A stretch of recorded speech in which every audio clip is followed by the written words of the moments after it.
ఓం నమో వెంకటేశాయ. అందరికీ నమస్కారము. చాలామంది కామెంట్స్ ద్వారా అడుగుతున్నారు, గురువుగారు నాగపంచమి ఎప్పుడు జరుపుకోవాలి, నాగపంచమి పూజ ఎలా చేయాలి, ఒక్కొక్కరు ఒక్కొక్క విధంగా చెబుతూ ఉన్నారు.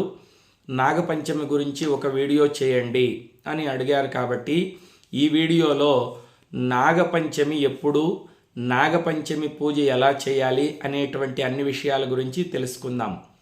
ఈ 2026వ సంవత్సరంలో ఆగస్టు నెలలో ఈ సంవత్సరం మనము నాగపంచమి పూజను 17వ తారీఖు సోమవారం జరుపుకోవాలి. కొంతమంది 16వ తారీఖు ఆదివారం రోజు నాగపంచమి అని చెబుతున్నారు. నిజమేనా అంటే 16వ తారీఖు ఆదివారం నాగ చతుర్థి సాయంత్రం 4:58 వరకు ఉంటుంది. 4:58 తర్వాత నాగపంచమి గడియలు ప్రారంభమై 17వ తారీఖు సోమవారం సాయంత్రం 5:05 వరకు నాగపంచమి ఉంటుంది. ఆ తర్వాత షష్ఠి తిథి ప్రారంభమవుతుంది. కాబట్టి నాగ చతుర్థి రోజు కూడా మనము నాగదేవతల్ని ఆరాధించవచ్చు. నాగపంచమి ఎంత శ్రేష్టమైనదో నాగ చతుర్థి కూడా అంతే శ్రేష్టమైనది. ఈ శ్రావణ మాసంలో కొంతమంది నాగ చతుర్థి రోజు నాగదేవతల్ని ఆరాధిస్తారు, మరికొంతమంది నాగపంచమి రోజు నాగదేవతల్ని ఆరాధిస్తారు. మీ సాంప్రదాయాన్ని బట్టి మీరు ఏ రోజైనా నాగదేవతల్ని పూజ చేసుకోవచ్చు. నాగ చతుర్థి రోజు కావచ్చు, నాగపంచమి రోజు కావచ్చు. ఎవరైతే శ్రద్ధగా భక్తిగా నాగదేవతల్ని పూజిస్తారో ఆరాధిస్తారో వాళ్ళకున్నటువంటి సర్పదోషాలన్నీ కూడా తొలగిపోతాయి. నాగేంద్రుడి యొక్క పరిపూర్ణమైన అనుగ్రహం కలుగుతుంది.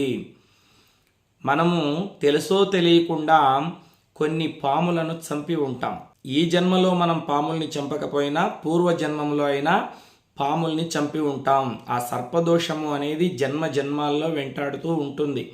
ఒకవేళ మనం ఏ పాములకు హాని చేయకుండా ఏ పాముల్ని చంపకుండా ఉన్నా మన తాత కానీ మన తండ్రి కానీ పాముల్ని చంపి ఉంటే ఆ నాగదోషం మనకు వస్తుంది అని పెద్దలు చెప్తారు. ఇక్కడ కొంతమంది ఉదాసీనంగా మాట్లాడతారు.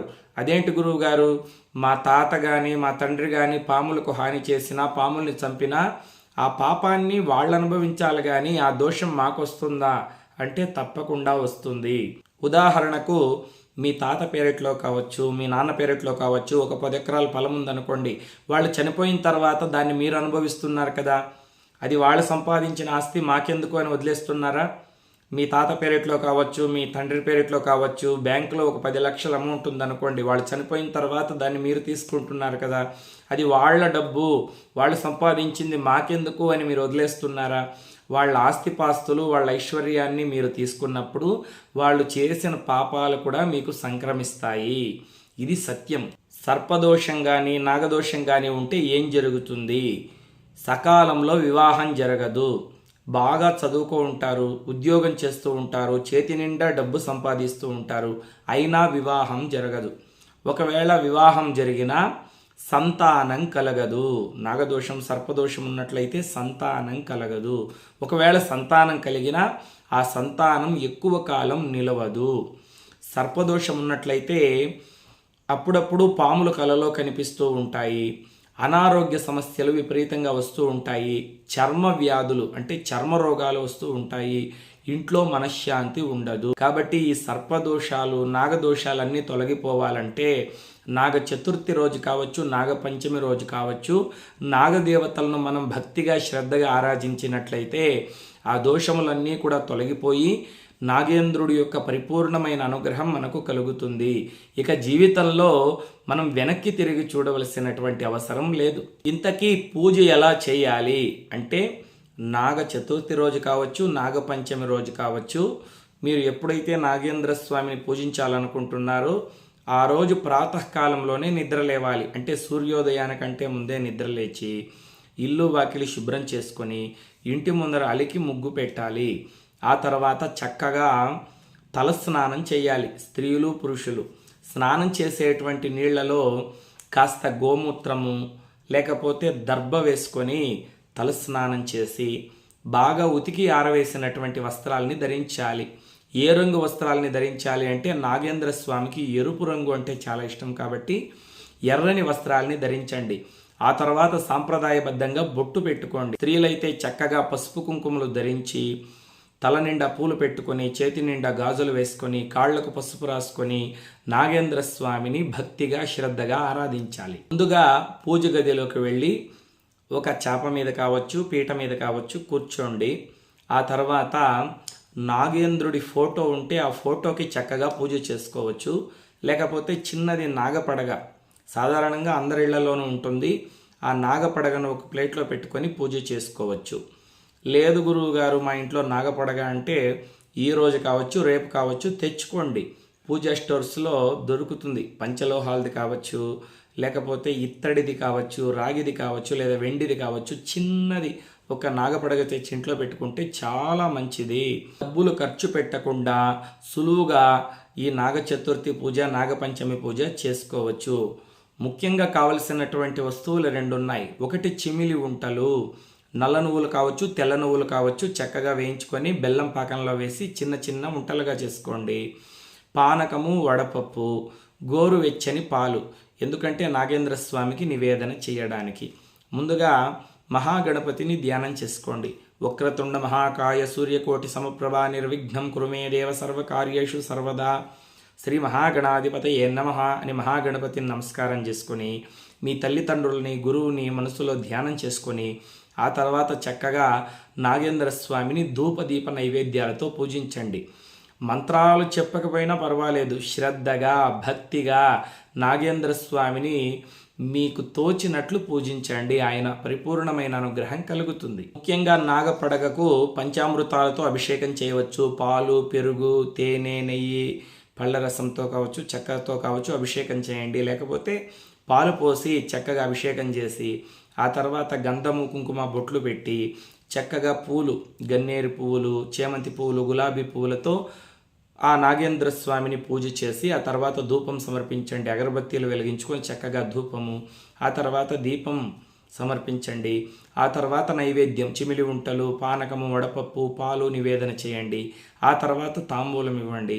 ఆ తర్వాత హారతి చేసి మీకు వచ్చేటువంటి పాట ఒకటి పాడుకొని నాగేంద్ర స్వామికి నమస్కారం చేయండి. ముఖ్యంగా నాగేంద్ర స్వామికి పూజ చేసిన తర్వాత చదవవలసినటువంటి అతి ముఖ్యమైన స్తోత్రం ఒకటి ఉంది, నవనాగ స్తోత్రము. దీన్ని చదివినట్లయితే మనకున్నటువంటి అన్ని సర్పదోషాలు, నాగదోషాలు తొలగిపోతాయి. నవనాగుల యొక్క పరిపూర్ణమైన అనుగ్రహం మనకు కలుగుతుంది. ఇది మహాశక్తివంతమైనటువంటి స్తోత్రము. ఈ స్తోత్రం నాగ చతుర్థి రోజు కావచ్చు, నాగపంచమి రోజు కావచ్చు మనం పారాయణ చేసినట్లయితే నాగదేవతల పరిపూర్ణమైన అనుగ్రహం కలుగుతుందని మనకు ఋషులు చెప్పి ఉన్నారు.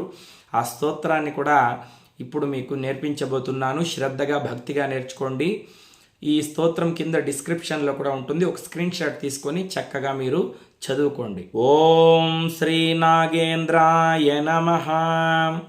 అనంతం వాసుకిం శేషం పద్మనాభం చ కంభలం శంఖపాలం ధృతరాష్ట్రం తక్షకం కాళీయం తథా ఏతాని నవనామాని నాగానాం చ మహాత్మనం సాయంకాలే పఠే నిత్యం ప్రాతఃకాలే విశేషతః విషాదం న భవేత్ తస్యాం సర్పేభ్యో భయం నహి సర్వే నాగాః ప్రసన్నాస్తు సర్వమంగళమస్తు మే.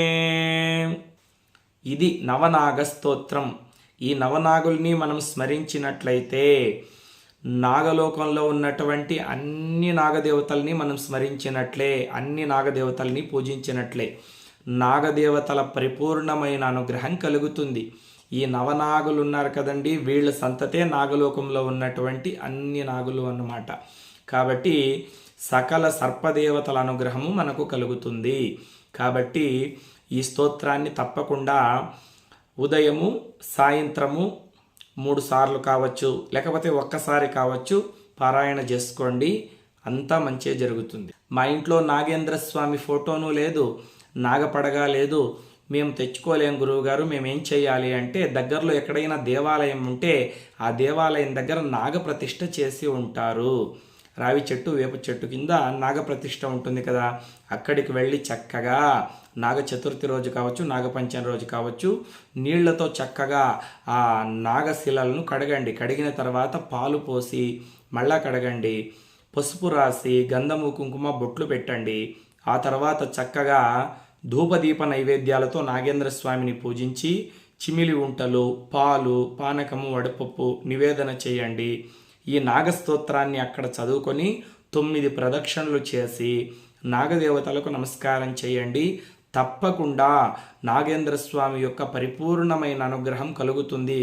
మీకు మీ కుటుంబ సభ్యులకు ఉన్న సర్పదోషాలు, నాగదోషాలు తొలగిపోతాయి. ఇక నాగపంచమి రోజు ఏ నియమాల్ని పాటించాలి?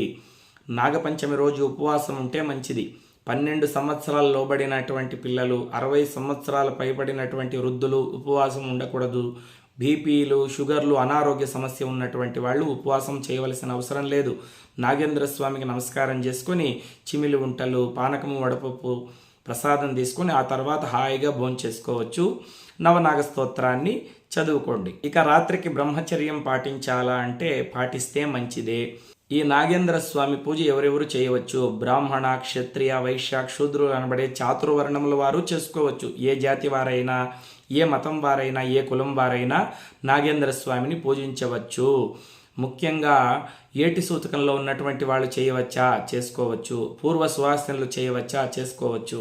గర్భిణీ స్త్రీలు చేయవచ్చా అంటే 6 నెలల లోబడినటువంటి గర్భిణీ స్త్రీలు ఈ నాగేంద్ర స్వామి పూజ చేసుకోవచ్చు. ఉపవాసం అవసరం లేదు. గర్భిణీ స్త్రీలకు కొబ్బరికాయ కొట్టడము, హారతి ఇవ్వడము ఇటువంటివి చేయకుండా సింపుల్గా పూజ చేసుకొని నవనాగ స్తోత్రం చదువుకొని దండం పెట్టుకొని హాయిగా భోంచేసి విశ్రాంతి తీసుకోండి. కాబట్టి మీ అన్ని ప్రశ్నలకు సమాధానాలు దొరికిందనే భావిస్తున్నాను. లోకా సమస్తా సుఖినో భవంతు. స్వస్తి.